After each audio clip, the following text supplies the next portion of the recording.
Follow the money. That's what I always say. You always follow the money. Yeah. This is Follow the Money with Mitch Moss and Pauly Howard on VSiN. Good to have you on board here on a Monday. Thanks for watching on YouTube TV, listening on Sirius XM channel 158, iHeartRadio, TuneIn Radio, or any of our great affiliates across the country. We'll talk to Tim Benz here coming up in a little bit. He is with the Tribune Review Sports in Pittsburgh, also Fox Sports Pittsburgh. Get his thoughts on tonight's game.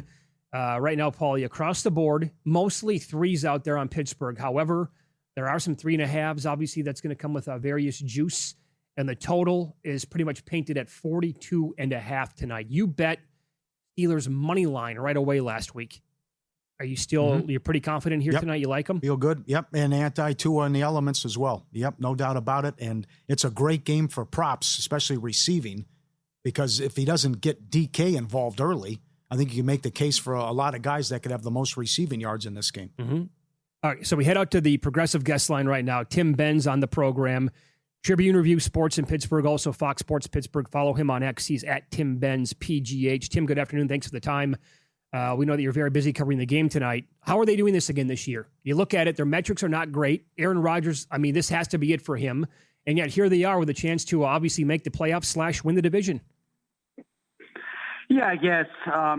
That's one way to look at it. The other way to look at it is, there's a lot of talk coming into the season, not only from the players, but from Mike Tomlin himself about how this is going to be a historic defense, and a lot of conjecture about how much better they had gotten, particularly at the quarterback position from last year with Fields and Russell Wilson. And honestly, it has felt and looked very similar to what it was a year ago on both sides of the ball. So, yeah, I mean, you could look at it and say that the roster is overachieving because it's in first place, but we were told in advance that this is going to be a better roster and be able to keep up with a Ravens team that at the time was predicted to be like a 12-13 win team in a lot of cases. And the good fortune for the Steelers, what's making it look a lot better right now than just, above 500 in first place, is the fact that Baltimore and Cincinnati have struggled mightily too.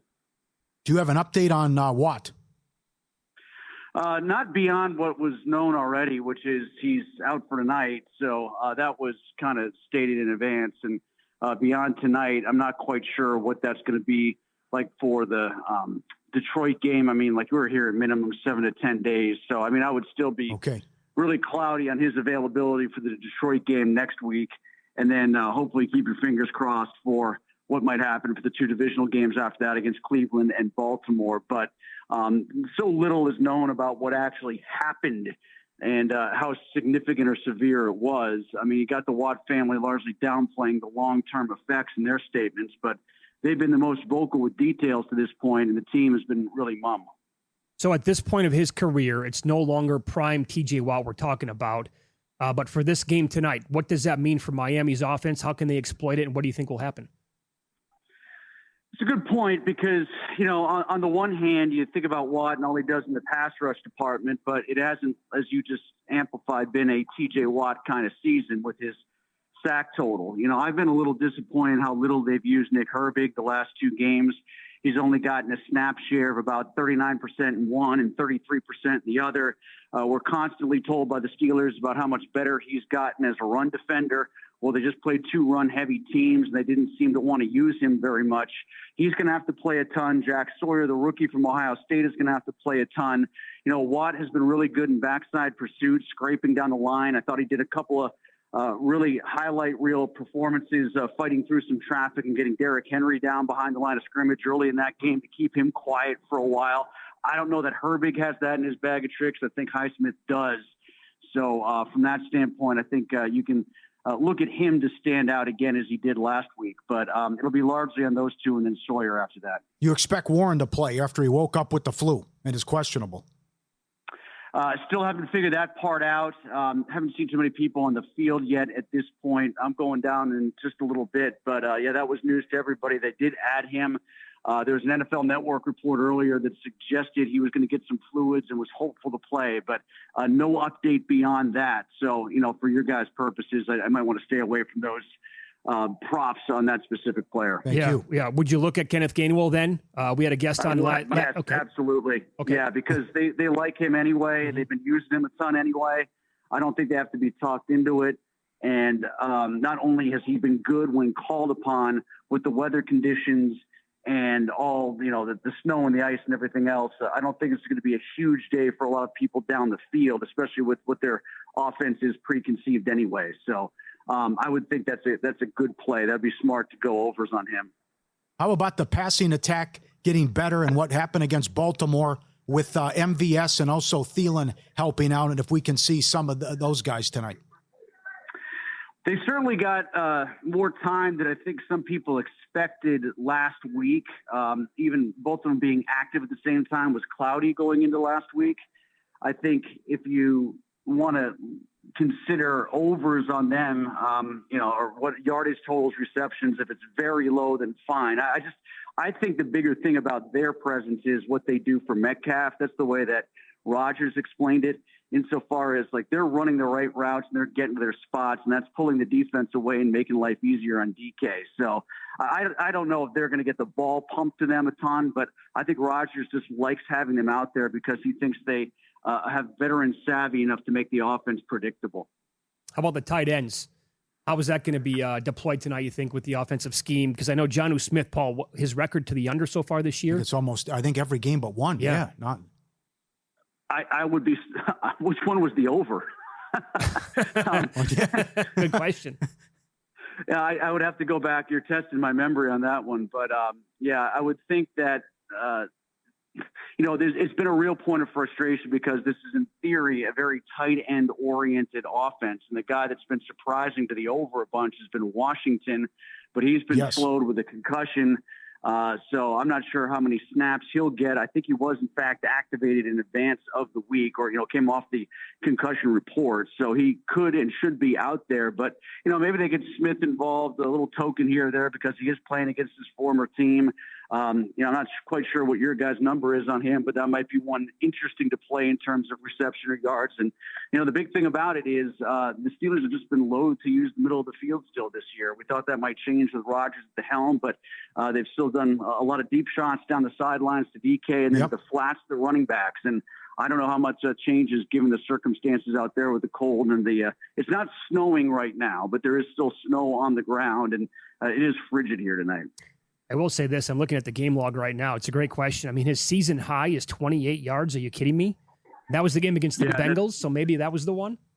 Yeah, I think he did have one big catch against Cincinnati. That sounds right. Now that you say that, it's jogging my memory. And, the Bengals are terrible against the tight end. That's Freiermuth usually thrives against the Bengals. His career highs almost year in, year out. If you go back and look at his game log, are against Cincinnati. So that does make sense.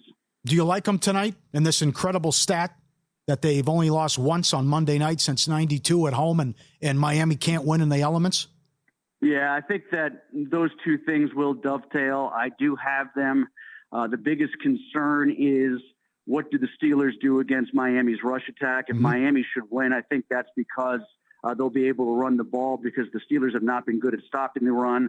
The difference is the Steelers, when they don't play against a really mobile quarterback and can just key on the running back, they've actually been okay. It's teams that can do both that have given them real problems in the rush department. And, with the field maybe being slippery, with it being as cold as it is out there, I don't know if this is a speed back kind of game for HN. Maybe he proves me wrong, but I think the presumption that he's going to have a huge game might be flawed. He's the biggest threat for sure, but to put the house on him just because of what the Steelers' track record is stopping the run and what the Miami track record is of running the football might be a little presumptuous given, how the Steelers have handled kind of one-dimensional running teams and what the field conditions might be like for faster backs. Tim Benz, our guest, Fox Sports Pittsburgh, Steelers pregame host as well. He's on the Progressive Guest Line. Follow him on X at Tim Benz PGH. Doesn't it feel to you after tonight for the Steelers at Detroit, at Cleveland, and Baltimore, the Ravens get the Patriots, Green Bay, and then, of course, that game. Doesn't it feel to you like this division is going to come down to that Week 18 matchup? Yes, it does. I didn't think that would be the case the start of the year because I thought Baltimore might be in firm enough control, forecasting that far out because I thought there was a game or two differential between these teams in favor of the Ravens. However, with the way things are right now, that's probably the way it goes. I know the Lions are struggling. I still think that's going to be a tough putt for Pittsburgh to go in there with their defensive deficiencies this year and beat Detroit. So they better win this one. I'm not sure about the schedule the rest of the way for Baltimore before they face Pittsburgh. And by the way, I mean, if you're looking down the road, just kind of remember this number when it comes up in a couple of weeks when everybody says, oh, the Steelers will go to Cleveland and kill them. Well, the Steelers have won one game there in 7 years. So it's not exactly the lock that everybody presumes that it is. Great call. Tim, great spot. Thanks so much for popping on the show tonight, and enjoy the game. You got it, guys. Thanks for having me. Appreciate it. Tim Benz, Breakfast with Benz, Fox Sports Pittsburgh, also Tribune Review Sports as well. Dolphins 160 yards rushing the last 4 games. See if Achane goes off. Where is it? Aaron Rodgers and Metcalf praised Thielen and MVS for their professionalism and getting the details right to help open up the passing game last week. I think he's right. Those two guys, I think, they're going to help out Metcalf if nothing else. And then a guy who covers the team tonight with Steelers Report, Steelers News Blog, expects Thielen to be more involved in the passing game tonight. Although I don't see any props on him yet. I'm looking at DK. I'll look at Caesars as well. He's 35-1 here, first touchdown. I like this tweet from Matthew. We're on X, by the way, at VSiN Live, at Mitch Moss Radio, at Pauly Howard. How about a Jalen Wright ladder tonight? 20, 25, 30, 40 yards. 40 yards is 5-1. 20 yards is even plus money. Yeah, he doesn't like Ollie Gordon. Yeah, he had a big game last week. Right, the big ticket cashed at anytime touchdown. Major movement with NFL awards yesterday. Some of these markets are so tight that we're seeing big swings based on every win or loss. And I got to tell you, you just got to throw your hands up at some of these awards and say, I have no idea how this is going to play out.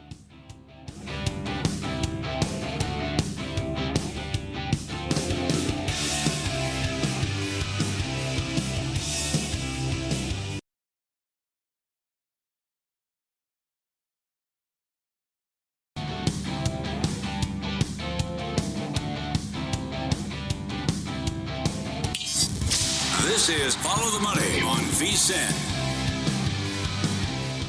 It's good to have you on board. We're live in downtown Vegas. Circa Resort and Casino is the spot. All right, so now we're getting down there, Pauly. Beyond this game tonight, we're down to 3 games left for all these teams, right? And the movement week to week is nuts. I would agree. With NFL awards, now Matthew Stafford after yesterday is minus 250. I was tracking the numbers in this market when the Patriots got out to a 7, 14, and 21-0 lead. May basically caught Stafford. Now he's 4-1. But that changed, obviously, when he only threw for 155 yards, had 2 touchdowns on the ground yesterday, as you documented in win-lose, and then the Bills came roaring back to win the game. All of these numbers are changing based on one win or a loss to any of these markets. Yep. And his coach is a perfect example, which we'll expand here on in a minute. But now, basically, it's only the market is telling you it's a 3-man race. Josh Allen's 5-1. What has to happen for Josh Allen to catch Matthew Stafford? I can't get there. He cannot do it. No. He said he's been unbelievable the last month. And as I documented earlier, they were down 14-3 to Cincy. They were down 15 to Baltimore to start the season, down 21-0 yesterday, down in the fourth quarter against Tampa. But he had some bad performances in their life. 14 points against Atlanta, shut down against Houston, shut down against Miami. Even if they win out, I can't see it. It's got to be Stafford. Now, do they win the division? And do they steal it from the Patriots? But even so, even if Stafford implosion, his numbers are historic, what he's done. Right. So I think it's Stafford as high as $3 at DraftKings. It can't be Josh Allen. And then it goes to 100-1 or more on everybody else. Yeah, that's it for Jordan Love. After that performance. Yeah, he went from 9-1 to 150-1. Right. So I texted you after the game. I go, do you think we'll wake up tomorrow and Henderson will be the favorite? And he is. Mm-hmm. So he was as high as 22-1, and now he is plus 185 in the favorite for Offensive Rookie of the Year at DraftKings. He's also the favorite at Caesars and Will Hill. Your guy, Agbuka, is the second choice. And after he had that great game against Atlanta, McMillan has done nothing the last couple of games. And now it's officially, it just 6-1 still isn't enough. Dart can't win this. No, you can't. No, you can't make a case anyhow for Dart. The big move, as you documented, was Shuck. Well, as low as 16-1. Wow. You can still, on the screen right now, we have 25-1. That's over at DraftKings. And I do think there's an angle here. The Saints have a bunch of easy opponents coming up, including the Jets. Like, he threw for 270 plus yesterday. He was good again. By the way, you know what? I'll have more on that coming up in good, bad, and the ugly. But he could go scorched earth on the Jets in theory in this market we're talking about. What if he throws for 270 again, has a couple of scores, they win the game? That might actually turn into something here. Yeah, 25-1 at DraftKings. I still think it's Henderson. It helps him. He's on Sunday night against Baltimore. And the touchdowns and the carries he's going to get. And then he should eat against Miami and the Jets to close out the season if Vrabel is going to have some common sense. Egbuka was actually the short shot at FanDuel last night. Okay. And then it flipped. I think he's going to get lost now with Evans and all these other guys back to that hurt. The way it looked last Thursday night with the way Mayfield was feeding Evans the entire time. Yeah, right. But the Buccaneers, here's the thing. This could be a loser leaves town match between these two guys, Egbuka and McMillan. They play each other twice in the next 3 weeks. Yeah, okay. And if one of the two happens to shine in both games and you can eliminate the other guy, it probably comes down to them and Henderson.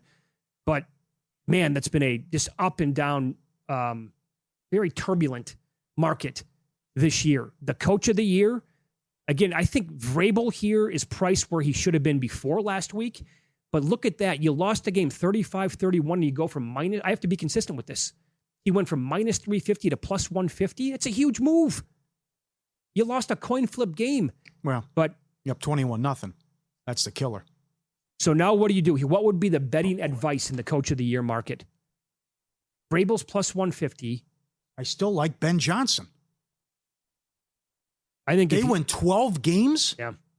with how he's changed Williams and how the offense looks in the rushing attack and how bad they were last year. Yeah, they were a Mickey Mouse operation a year ago. Right. But the schedule's tough that maybe there's a chance they miss entirely. And would you give it to them if they're a wild card? Probably not. Tell you what, I think last week was the week to add some Ben Johnson. I already have him at 30-1. All right. But he was 12-1 last week, maybe even a little bit higher after they lost to Green Bay. I got to go with our guy Montesano. I still think you got to, he grabbed what, 125 and 100? You can still get Ryans at 60. Yeah, if they win out. They beat the Raiders. They go to Los Angeles and win. They're only a 2-point dog there. Maybe the wrong team's favored. And then they take on the Colts and Old Man Rivers. Sure. So that, and they steal the division. There's a very good chance. Well, I mean, it's very good might be strong, but you know what I'm saying here. They can close 12-5. And if they do that, if Jacksonville stubs their toe, right? Like, you know, Denver this week, obviously, and if somehow they can steal that division, he's going to be, I mean, he's in the mix right now. He's 60-1, but in terms of a conversation, you have to have it, including him. But I also, I can't get past Shanahan. They can win 12 games. They're going to beat Indianapolis, I think. I mean, they're a 6-point favorite. That'll be what, win number 11 with two more to play? Right. Then they play the Bears. And they're probably that's an elimination game. Oh, right? well, it might be.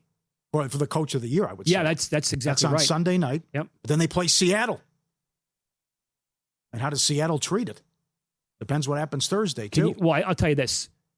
If Shanahan and the 49ers can shock the world and win that division, well, then he's got to get it. Then he has to get it. I would agree with you. He's going to be the guy, but that's way easier said than done, and they're kind of up against it Come here. On. Look how good he made Mac Jones look. I know. And, Paul, they lost Nick Bosa immediately this year, and then Fred Warner not that long after that. Ayuk hasn't taken a snap with them. So you got 5 guys at 6-1 or less with the odds. Is Offensive Player of the Year over? Put it this way, we got a great email and a couple of tweets on this earlier. James Cook is 200-1. 200-1? It's a guy we've rarely even talked about in this market. Well, he is. I know, but just based on Kubiak's offense and how he's the only guy they have and how they feed him. He's 28 yards. Let me just point this out. Okay, yeah. James Cook, for the record, is 28 yards rushing behind Jonathan Taylor. Now, Taylor's got him in touchdown, 16-10. But he is again, along with that's it. I mean, those are the two guys. And if they have off games, it's difficult for this Bills team to actually get a win. Let me see what he has with the receiving as well. 2 more touchdowns and 31 catches on 34 targets. But at I'm just saying 200-1 is probably the wrong number on him. I don't know. You tell me. You're the one who's bet Jonathan Taylor a lot. You think this is over with now? I do. I had to add some JSN. Yep. I just think even if he gets 80 yards the last 3 games, his numbers are going to be on right there rivaling Megatron, what he's going to do. Well, did you know that Puka actually has more catches right now and he's not that far behind in yards? Puka is 16-1. Yeah, well, okay. Now, Still 16. I need more than 16, but that also is a big game too. Everyone would be watching the game of the year Thursday to see what JSN can do. Now, JSN has Puka Nacua in touchdowns, and that does matter, and it should. Mm-hmm. I threw out Cook, and a guy that I have talked about consistently here is McCaffrey, and he's at 40-1. He drifted out after yesterday. Did not have a great game, but he scored a touchdown. So I think the MVP is the one where you look at it and say, yeah, it's definitely Matthew Stafford. Going to be tough to catch him. But the coach of the year and offensive rookie of the year markets are still just like, good luck. Throwing darts, basically. And then comeback player of the year after yesterday, Phillip Rivers is as low as 5-1. Come on. He's the second. That is the dumbest thing I've ever seen. Right. He's played one game. He's 5-1, and he threw for 120 yards. And he's also not eligible because we saw this with Flacco. Right. You can't just, it's not, a guy was coaching high school football. Now he comes back. Yeah, they changed the award. Oh, come on. So he can, at best, he can play 4 games. He shouldn't even be offered. Yeah, this only can be protection from sports books. Rather than offering you're right. Why is he offered? If they told you that guys like this can't win, and last year some guys voted for Sam Darnold, but not enough to win the award. And that was coming back from just being bad, evidently. But they're probably not posting about 300-1 because they don't want to take the chance of actually losing that bet and get mauled on it. Mm-hmm. 5-1. Come on. He's got 3 games left. Yeah, by the way, even if they win, it's not going to be because of him. Yeah. I imagine it'd be a big game out of Taylor. You saw how they played yesterday with the tempo. And for the record, chewing clock. Sorry, it's comeback player of the year, not the month. Right. Profit X, #1 sports prediction market, launching its 7 days of Profit Christmas giveaway. From Christmas Day through New Year's, you get 7 different prizes by making a $50 play on any college football first-round game on the 19th or 20th. Every $50 qualifying play earns you additional entries. Prizes include clothing brand gift cards and a $500 credit toward your rent or mortgage. Download Profit X and promo code VSiN to get it started. Profit X now. Download it today and use promo code VSiN and get it underway. Colin asked the question, do you think Jim Harbaugh is too long, 200-1 coach of the year if they beat Dallas this week? No, he can't. I can't imagine. No, that goes back to why isn't Peyton getting more love then? First of all, Peyton, the guy's going to be the 1 seed. Right, and the players have to be part of the narrative for a long time. Harbaugh has never been part of the narrative this year. Warren Sharp on the program coming up next. We'll get his look at this Monday night tilt with player props on Follow the Money. It's VSiN, the Sports Betting Network.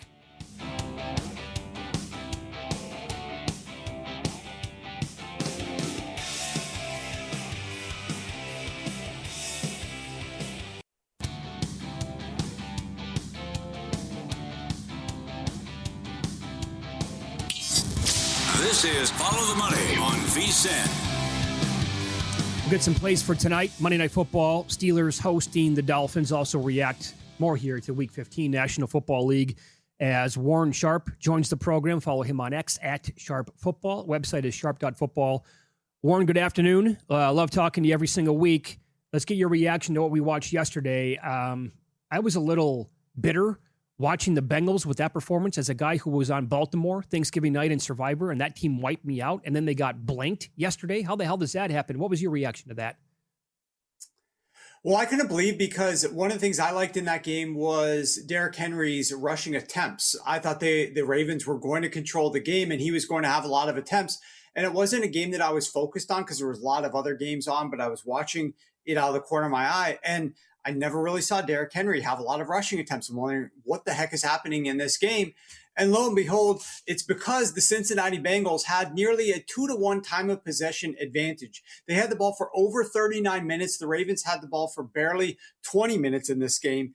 And yet the Cincinnati Bengals did not score a single point in the game. I went back and looked since 2000, so 25 years worth of, it actually technically 26, but 25 sounds better. The Cincinnati Bengals, out of 356 teams to control the football for at least 39 minutes, the Cincinnati Bengals were one of only 43 teams to lose the game, one of only 10 teams to make a red zone trip just one time in the game, and they were the only team in the last 26 years to not score a single point when you had the ball for at least 39 minutes. So this is just a disaster. And actually, the funny part about this one was that the one trip that the Cincinnati Bengals made into the Ravens red zone resulted in 7 points for the Baltimore Ravens because it was a 95-yard pick six that was returned to the house. So, the Cincinnati Bengals, Joe Burrow just blamed it on the fact that he played poorly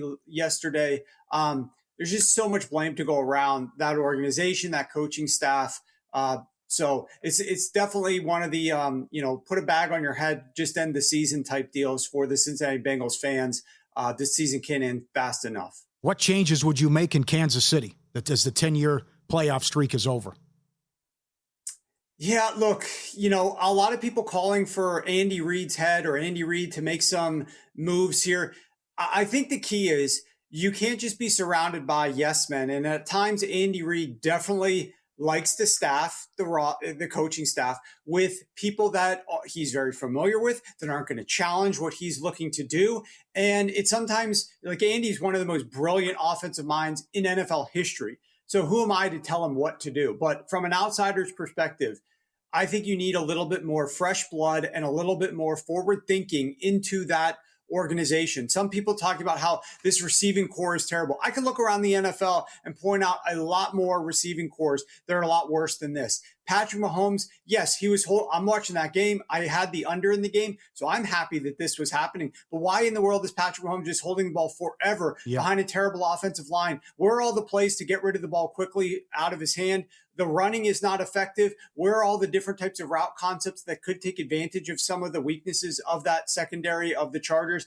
I just wasn't seeing very much of it at all. And then Patrick Mahomes just kept holding it. Obviously, at the end, he gets taken down from behind a little bit, and that's what hyperextends his leg during that tackle. And he's now tearing his ACL. He's not going to be back for a while. So I just think that they need to look for some more voices outside that organization from an offensive coordinator type perspective. I know he's not going to call every single play, but helping design the script of the game, helping design the game strategies that you're going to use. I just think that the Kansas City Chiefs, the last month and a half, I was very perplexed by a lot of their strategies that they brought into games and a lot of their pinning back to run heavy nature. And I just didn't understand a lot of what they were doing. I don't think Andy's obviously the root of everything. It starts with him because he's in charge, but they could use a little bit more new blood in that organization. Okay. Great job by you. DraftKings does not offer yards, but they have longest reception on Thielen. How do you want to play it tonight? So sometimes that is something that's interesting to pay attention to. When you look at some of the longest markets, often they post those earlier than some of just the general yardage markets. It depends on what you're looking to bet. But in this particular case, Adam Thielen, longest reception under, his yards aren't posted at DraftKings, but his yards are 14.5 over at MGM. However, you can get longest reception under 10.5 at both MGM and DraftKings and a couple other books. It's minus 145 to the under. But Adam Thielen, what is he going to catch one pass? Maybe he catches a pass. I don't know. Is it likely to be a down the field target? Probably not, given the nature of how Aaron Rodgers conducts this offense. As a result, I think under 10.5 is probably a decent look there on Adam Thielen, just playing the nature that they probably are not going to need to throw the ball a ton, nor are they going to want to throw the ball a ton, particularly down the field in this game. Although last week they came out and surprised us with all those deep bombs to DK Metcalf, you got to figure out that the Miami Dolphins defense is now going to be prepared for what they just saw and have some adjustments defensively to try to take some of those away. Follow the money here on VSiN, the Sports Betting Network. Our guest, Warren Sharp, he's on the Progressive Guest Line. So we just talked to Tim Benz a half an hour ago. He's covered the Steelers in Pittsburgh for a long, long time. We asked him about, Jaylen Warren's now questionable for the game with an illness.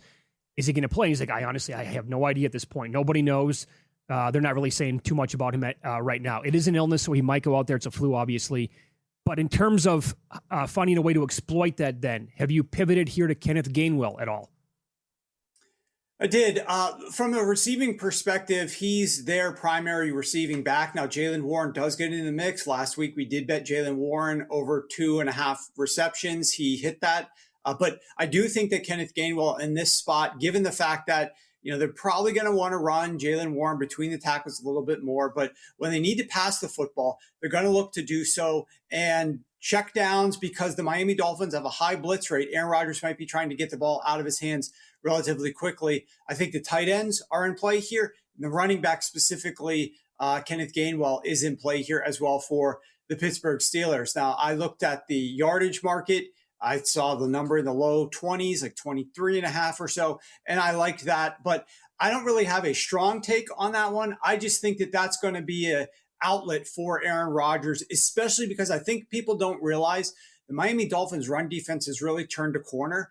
They are not allowing nearly as much efficiency on the ground, nor as much explosiveness on the ground as they were to start the season. Teams have to throw the ball a little bit more on the Miami Dolphins in order to have some success. You're still going to want to incorporate the running backs a touch. So that's where some of these tight ends and running back targets might come into play here. We know Aaron Rodgers, you don't have to ask him twice to twist his arm to throw the football short underneath to a tight end or a running back. So that's where Gainwell might get some catches. He just needs to turn those yards after the catch up and get us to like 24, 25 yards. Okay, one more prop here. Tua does not have a great track record, obviously, in cold weather conditions, which is going to be pretty cold tonight in Pittsburgh. So, and by the way, the numbers are bad as well. The team record, terrible, but his numbers are also, they go along with that. So his passing yards prop tonight is 195.5 right now, the way it looks at DK. You want to go under that? I mean, he's been going under this. First of all, he's thrown the ball 26 times or fewer in 6 of his last 7 games. I mean, they are trying to lean more into the run. And when they do throw the football, it's going to probably be underneath and short. And here's why. Tua averages the number 1 fastest time to throw in the NFL. And the Pittsburgh Steelers force opposing quarterbacks to use the number 1 fastest time to throw in the NFL of all defenses because of the way that they play and the pressure and the strategies that they utilize on that side of the football. So even if it's not Tua, quarterbacks are throwing on average the fastest in the NFL against this defense. And now you put Tua in, who leads all quarterbacks in fastest time to throw. It's going to be a lot of that underneath stuff if they are throwing the football, in my opinion. The reason I didn't go with attempts or completions here is because I think completions, he'll probably have an okay completion rate if he is throwing short. His attempts depends on game state. If they do fall too far behind and they can't run it enough, then they might have to lean into that. But I think the yardage with all of the underneath passing, it's going to take a lot of completions and a lot of attempts in order for him to get there. And they just simply are not trying to do that. They're trying to establish that ground game, especially on the road in Pittsburgh, in the cold. I don't think they necessarily want Tua dropping back a lot. They don't want him dropping back a lot at home in Miami in the warmth anymore, let alone here in these circumstances. So game state driven, game state dependent, but that's the way I would look to play Tua if you're looking to bet against his efficiency and his performance in cold weather. It's not necessarily the attempts or the yards, or sorry, not necessarily the attempts or completions, but more so the yards, just because of how quickly he's going to have to get rid of that football. Very good. Warren, great analysis as always. Thanks so much for the time. Enjoy the game tonight. Best of luck. Good luck, guys. There you go. You Again, too. Warren Sharp, Progressive Guest Line on X at Sharp Football. Website is also sharp.football or sharpfootballanalysis.com. Under 195.5 there. What'd you make of the Thielen breakdown as well? Very good. Excellent. Stuff's going to be short. Yep. Right? Right. Would A lot of guys. Jonnu Smith under again. Washington over. I think if he goes to the tight end, it'll be Freiermuth and Washington. And maybe a little MVS. I was going to say, how about like laddering some of these reception props? I don't mind that with Washington and maybe DK, yeah. All right. It's the holiday season. I'm glass half full guy. Lots of good in the good, the bad, and the ugly coming up next.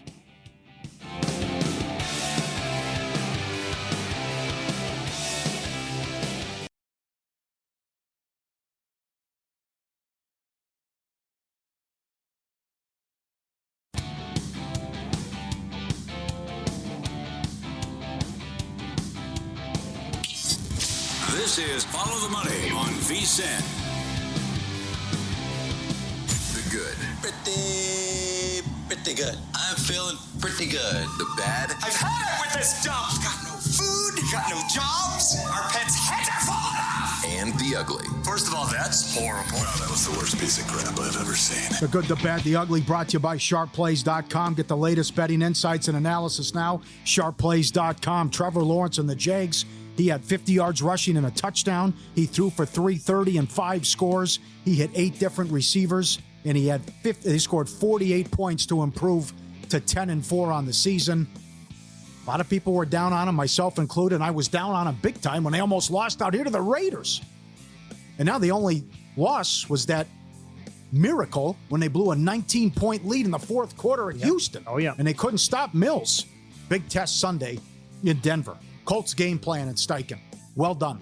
Now, I don't know about going with a 44-year-old quarterback, especially when you cleared Richardson today. But in any event, milk clock, shorten the game, run, put him in third and manageable, and you almost had a chance there to pull off a big upset and save your season as a 14-point dog. That was well done. It certainly helped that Seattle had to settle for 6 field goals, but nice job Steichen with the game plan there. The bad, Carolina in the NFC South. Again, this has never happened in the Super Bowl era. A team has lost 12 straight games as a favorite. Who wants this division? At least the Saints are playing well. But they have to change this stupid rule because the game Thursday night's enormous. The loser's looking at the 5 seed. So you also could have a 12-win team go on the road. Who knows? The winner of the AFC North might have a losing record. The winner of this division is going to have a lousy record. So 12 wins could be in the AFC too, at a team under 500. And then you could have LA Seattle round 3 with the 1-5. They could also meet in the divisional round. Yeah, we don't want that. Oh, that could happen too. And that's staring us right in the face. They've got to change this. And the other thing, Amazon and Netflix, bad beat on Christmas. They spent all that money. You get Denver and the Chiefs now with Gardner Minshew. Well, you can't control this. I know, but I'm saying the bad breaks, though. Yeah. You pay all that money for Mahomes, and now you're thinking Netflix, you get the Cowboys, they're eliminated, and Daniels was shut down for the season, and Detroit might be out of it. Now, does anybody have Denver left in circa Survivor? No. They're all out of Denver? Yes. Okay. Well, that kind of stinks. I'm 99% on that. Yeah. Right. Who are people you going to be forced to use Washington, or 5 people have Dallas? No, they might have to use Minnesota. They could, yeah. I hope it gets that far. A lot of good. First of all, the fantasy football playoffs got to start with a bang. Yeah. A lot of these big tickets that were coming in. But Bo Nix, got to tip my cap to the guy. Only year number 2. Overall, the numbers were really good. 23 of 34 for 302 and 4 touchdowns. You can say this a lot, right? We did this with Jordan Love 2 weeks ago. If that's the Jordan Love we're going to get, watch out for the Packers. If Bo Nix would play like that more often, or if Denver gets that Bo Nix in the playoffs. This doesn't make sense. Right? Against Green Bay's defense, by the way. We watched that game against the Jets. We watched the Thursday night game against the Raiders. He was terrible. Right. Hey, he looks like he's Peyton Manning out. But when he plays like that, that's the best game of his career, so it's like a one-off. But who's going to go to Denver and beat that team? With that defense? Look, again, the Buffalo Bills. Great job out of them yesterday. You're down 21-0. Like the division, it looks like it's over with, pal. But James Cook showed up and delivered again, 22 for 107, 2 touchdowns. Allen, 3 touchdowns in the air. Again, they've drafted that position to help him out with wide receiver. He's got like no receivers. The tight ends show up every single week. Yeah. And despite that defense being miserable yet again, they came roaring all the way back, and now they're actually live. But there's a chance here. Don't forget, there is no Mahomes. There's no Chiefs. Maybe there's no Lamar Jackson, no Baltimore. Yeah. Shouldn't this be the year that Buffalo actually does it in the AFC? Yep. I would love to see this team get back to the Super Bowl. I would love it. That's what but boy, that defense is bad. Well, I'll say this about Tyler Shuck. How did the Saints possibly stick with Spencer Rattler that long? Yeah, right. I mean, the evidence was there over and over and over again. And this count, you want to talk about coming from the clouds? It might be him. You can't rule him out to win Offensive Rookie of the Year. Solid yet again. Do they have their franchise guy? You want to get nuts? 272 yards and a touchdown yesterday, and he should light up the Jets this week. He should. Trey McBride. Oh, what a game. What a season he's having. I should have been stronger on that yesterday. Of course they're going to throw to him. How many targets? Right? I didn't see the targets, but he had 12 catches. 12 for 134 and 2 touchdowns. Now, here's the thing. He gets Atlanta this week. They're the best team guarding tight ends. Do you know who he gets championship round fantasy football playoffs? Cincinnati. Cincinnati's defense. Cincinnati. Hello. By the way, 13 targets. Oh, incredible. 12 out of 13. 12, yeah. He leads the league with catches, 105, more than anybody. He's 6th in yards, and he has 10 touchdowns. He's 3rd in touchdowns. He can't win Offensive Player of the Year, I guess, because he's playing on a terrible team. But my God, what a year. And Puka, last 2 games, 16 catches, 348 yards, 2 touchdowns. He has more catches than JSN. And he's only back by 180 yards receiving. He can catch him in yards. But JSN has 3 more touchdowns. My bad is Burrow and the Bengals. Great job by Warren Sharp, previous segment. 39 minutes time of possession. They had the ball in the red zone 1 time. You were shut out. You know how aggravating that was watching that yesterday? No sense of urgency. No. And that's the horrible interception. That's the team that got me on Thanksgiving. I know. And oh, by the way, it's funny the way it works, right? After his comments last week, doesn't know about the future. He's got to have fun. And they come out and they look like that. Yep. Shovel the stands, by the way. Come on, Cincinnati. They won't pay. Remember, I Ridiculous. think that's the organization that won't pay fans to shovel. Yeah. Well, I got one ugly. It's the Raiders out here again. Are you kidding? They're going to go 2-15? Yeah. And it's hilarious that they'll probably get the number 1 pick in the year where it's not a strong quarterback class. How did they beat the Patriots week 1? In any event, they lose 31-rip again. They lost 31-0 to the Eagles and the Chiefs. They had 75 yards. They had 7 first downs, 20 minutes time of possession. They had 29 net passing yards on 29 dropbacks. They're the first team in the Super Bowl era to have 6 games in a row allowing 4 sacks or more, and 75 yards rushing or fewer. Pete Carroll's son is the O-line coach and run game coordinator. First team in a Super Bowl era, 6 games in a row, giving up all those sacks, and you can't get anything going on the ground. And it's not his fault because the O-line's so bad, but there's no point in taking a running back that high if you can't open up holes. This is a disaster. Carroll, after the game, 1 positive. No one got hurt.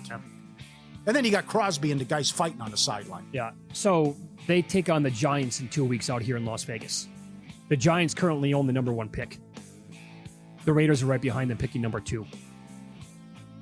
So there's a very good chance the loser of that game. And by the way, how are the Raiders going to be favored in that game? They can't be favored over anybody at this point. And the Giants were a mess yesterday. Yeah, they were. But maybe the saving grace is going to be that the Raiders land with the number 1 overall pick and they can find some team to trade up and get a big. I said it 2 weeks ago when the F1 was in town. I'd rather have the F1 here every single Sunday than the Raiders. Mark Davis has to sell the team. Again, you're embarrassing the city. It's beyond embarrassing at this point, and you're terrible for the league. And the league is much more interesting when the Raiders are good, by the way. And so, to piggyback on what you said, you know what happened both times when they lost 31-0 this year? They had fewer than 100 yards in each loss. It's impossible. You said that yesterday. 75, 95 against KC. Yeah. Remember, that was the day that Kansas City had as many first downs as Raiders ran plays. You're a freaking joke. Mm-hmm. And the Jets defense, 34 points last week to Miami, 48 yesterday to Jacksonville. The whole time. And I was making the case yesterday for Etienne to have a big rushing day as well. It came in the air. The Jacksonville, they were just like, we're not going to run the ball. We're up by 100 points. Doesn't matter. You can't stop us. And Lawrence is going to have a field day. And Lawrence had the game of his life in that spot. But that's something to watch with the Jets defense because it is snowballing here quickly on this team. That's Saints, Patriots, Bills. That's how they close. Oh, boy. Before the line moves, sharp plays already there. They don't just follow the market. They help shape it. Look for the first touchdown prop tonight. Coming up before Monday Night Football, the Mr. Poison tweets every Sunday. Jeff and the crew been at it since 2011 with Follow the Money since day one. They've backed it up with documented results, public logs, transparent receipts. Donated $22,000 to charity the last couple years with the Robinhood plays. Sharpplays.com, trusted by pros, monitored by the book. Stay ahead of the line. Visit sharpplays.com. So Kansas City was 5-3. They've lost 5 of their last 6. They were favored 7 times this year when they lost. They have 23 points the last 2 games. Oh. Yeah, and by the way, I said back in early September, the Raiders are going to be a bet-on team this year. Now, you can change your opinion once the season starts, but definitely wrong on that one. And Pete Carroll, this has to be it for him, too. What's the point of bringing him back? The whole thing's a disaster. We will discuss Week 16 numbers, NFL, coming up next. We have the Game of the Year on Thursday. and some games that'll probably decide division races as well. That's next on Follow the Money, VSiN, the Sports Betting Network.